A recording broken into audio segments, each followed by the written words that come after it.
Sir ಈಗ ಜಾಸ್ತಿ ಬೆಳೆಯೋದು ಗ್ರೀನ್ ಪಾಲಿ ಸೆಗ್ಮೆಂಟ್ ಅಲ್ಲಿ ಕ್ರಾಸಿಂಗ್ ಅಂತ ಇದೆ, ಉದ್ದ ಕಾಯಿ ಬರುತ್ತೆ, ಹಸಿರು ಇರುತ್ತೆ, ಇದನ್ನ ಹಾಕ್ಬೋದು. ಸರ್ ಹಸಿರು ಅದು ಈ ವೆದರ್ಗ ಬೇಸಿಗೆ ಮಳೆಗಾಲಕ್ಕೆ ಇದನ್ನ ಹಾಕೋದು. ನಾವು 3 ಸೀಸನ್ ಕೊಡ್ತೀವಿ. ಆಮೇಲೆ ಇದು ಇನ್ನೊಂದಿದೆ, ನಾವು ಬೆಳಗಾವಿ ಮಾರ್ಕೆಟ್ ಅಲ್ಲಿ ತಗೊಂಡಾಗ ಅಲ್ಲಿ ಕಾಯಿ ತಗೊಳ್ತಾರಲ್ಲ ಅವರು ಹೇಳಿದ್ರಲ್ಲಿ ಇದು ಉದುರಲ್ಲ, ಮುಳ್ಳು ಬೇರೆ ಕಾಯಿ ಉದುರ್ತದೆ. ಉದುರಿದ ತಕ್ಷಣ ನೆಕ್ಸ್ಟ್ ಏನಾದ್ರೆ ಬಾಡಿ ಬಿಡ್ತದೆ. ಇದು ನಮ್ದು ಆ ತರ ಇಲ್ಲ, ಉದುರಲ್ಲ ಇದು. ಹಂಗಾಗಿ ನೆಕ್ಸ್ಟ್ 2 ದಿವಸ ಇಟ್ಟು ಕಾಯಿ ಜಲ್ದಿ ಬಾಡೋದಿಲ್ಲ. ಅದೊಂದು ಪ್ಲಸ್ ಇದೆ. ಆಮೇಲೆ ಚಿಕ್ಕ ಕಾಯಿ ಹಾಕ್ತೀರಾ, ಹಾಗಲಕಾಯಿ ಚಿಕ್ಕದು ಬರುತ್ತಲ್ಲ ಅದು ಇದೆ. ಆಲ್ಮೋಸ್ಟ್ ಎಲ್ಲ ಇದಾವೆ, ಎಲ್ಲ ಇದಾವೆ. ನೋಡ್ಕೊಂಡು ಸ್ವಲ್ಪ ಇದು ಮಾಡ್ಬೋದು.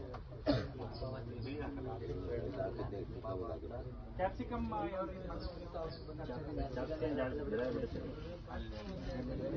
ಆಮೇಲೆ ನೀವು ಮಾಡ್ತೀವಿ. ಇದು ಕಾಯಿ ಉದ್ದ ಬರುತ್ತೆ, ಹಸಿರುಕಾಯಿ. ನೀವು 2 ತರ ಡ್ಯುಯಲ್ ಪರ್ಪಸ್ ಅಂದ್ರೆ ನೀವು ಹಣ್ಣು ಮಾಡ್ಕೋಬಹುದು.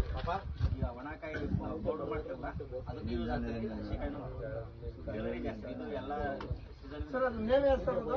ಶಕ್ತಿ ಅಂದ್ರೆ ಮೆಣಸಿನಕಾಯಿನೂ ಇದ್ದದ, ಹಸಿರುಕಾಯಿನೂ ಇದು ಮಾಡ್ಬೋದು. ಎರಡು ಮಾಡ್ಬೋದು ನೀವು. ಅದು ಪೌಡರ್ ನೀವು ಚಿಲ್ಲಿ ಪೌಡರ್ ಮಾಡ್ಕೋಬಹುದು, ಇಲ್ಲ ಹಸಿಕಾಯಿ ಕೊಡ್ತಾರೆ ಮಾರ್ಕೆಟ್ ಕೊಡ್ತಾರೆ.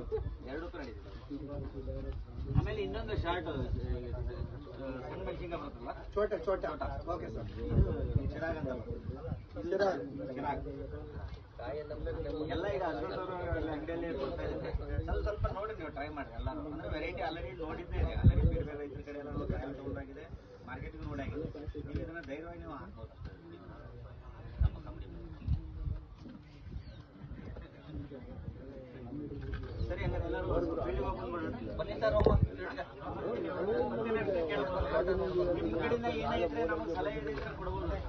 ಯಾಕಂದ್ರೆ ನಾವು ಸ್ಟಾರ್ಟ್ ಮಾಡಿದ್ದೀವಿ.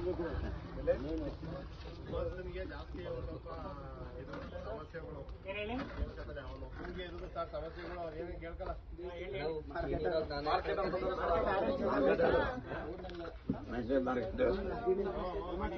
ಸಮಸ್ಯೆ ನೀನಿರುವಾಗ ನರ್ಸರಿ ನಾನೇ ಕೇಳ್ತಾನೆ.